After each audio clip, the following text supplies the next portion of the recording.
Assalamualaikum warahmatullahi wabarakatuh. Pemirsa yang terhormat, pada kesempatan kali ini saya akan menyampaikan sebuah kultum yang bertemakan bersedekah di bulan Ramadan. Bulan Ramadan adalah bulan yang penuh berkah. Pada bulan ini, orang muslim berlomba-lomba dalam melaksanakan amal ibadah kepada Allah Subhanahu wa taala dalam rangka mencari pahala, mencari maghfirah, serta mencari ridho dari Allah Subhanahu wa taala. Salah satunya adalah dengan bersedekah. Hal yang dapat kita lakukan terutama di bulan Ramadan ini untuk bersedekah tidaklah sedikit. Di antaranya adalah membangunkan orang sahur, menyiapkan hidangan sahur, memberikan takjil, tersenyum, mengajarkan Al-Quran, serta zakat fitrah. Ibadah ini mungkin terlihat ringan, sepele, atau bahkan terlihat sederhana di mata orang lain. Tetapi sesungguhnya sedekah memiliki keutamaan-keutamaan yang tidak bisa dianggap remeh. Di antaranya adalah yang pertama, orang yang mau bersedekah dijauhkan dari siksa kubur, dapat dijauhkan dari segala macam bahaya, serta diberi ampunan oleh Allah Subhanahu wa taala. Oleh karena itu, alangkah ruginya apabila seorang tersebut bersedekah tetapi sedekahnya tidak diterima di sisi Allah Subhanahu wa taala karena beberapa hal yang ia tidak tahu. Atas dasar inilah perlunya kita dalam menyiasati sedekah yang kita lakukan agar sedekah yang kita lakukan dapat diterima di sisi Allah, bernilai amal ibadah, serta dapat memberikan pahala kepada kita. Hal yang dapat kita lakukan adalah yang pertama, meluruskan niat. Rasulullah SAW pernah bersabda dalam sebuah hadis yang artinya bahwa sesungguhnya sah atau tidaknya amal seorang itu tergantung pada niat. Atas dasar inilah perlunya kita dalam meluruskan niat yang kita lakukan saat bersedekah.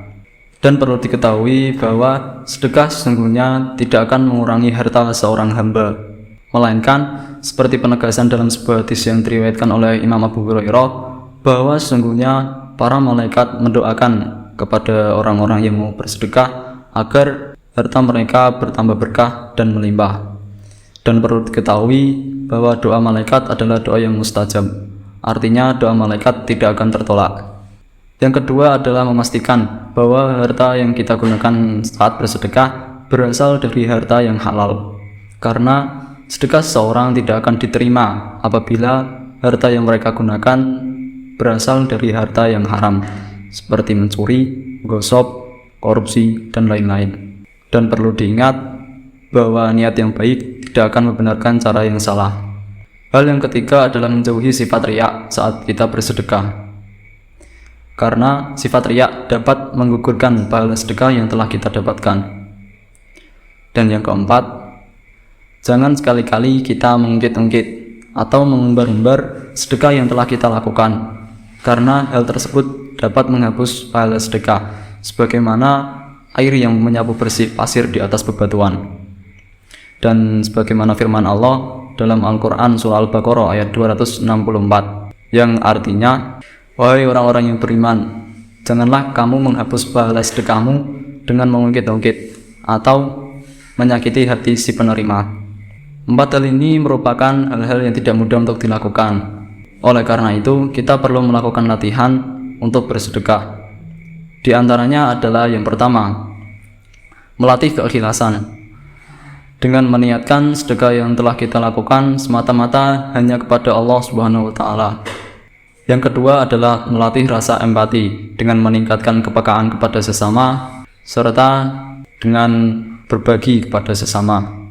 Yang ketiga adalah melatih rasa khawatir akan berkurangnya harta yang kita miliki apabila kita gunakan untuk bersedekah.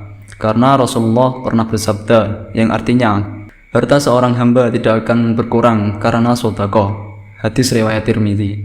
Dan latihan yang terakhir adalah dengan melatih sedekah mulai dari yang terkecil hingga yang terbesar. Karena sesuatu yang besar berasal dari hal yang kecil. Dan kita tidak boleh meremehkan hal yang kecil dalam kebaikan. Karena kita tidak tahu suatu kelak amal ibadah kecil itulah yang akan membuat Allah ridho kepada kita dan memasukkan kita ke dalam surganya. Itulah tadi latihan-latihan yang dapat kita lakukan untuk bersedekah. Semoga kita dijadikan Allah Subhanahu wa taala sebagai hambanya yang mau dan mudah dalam bersedekah. Cukup sekian yang dapat saya sampaikan. Assalamualaikum warahmatullahi wabarakatuh.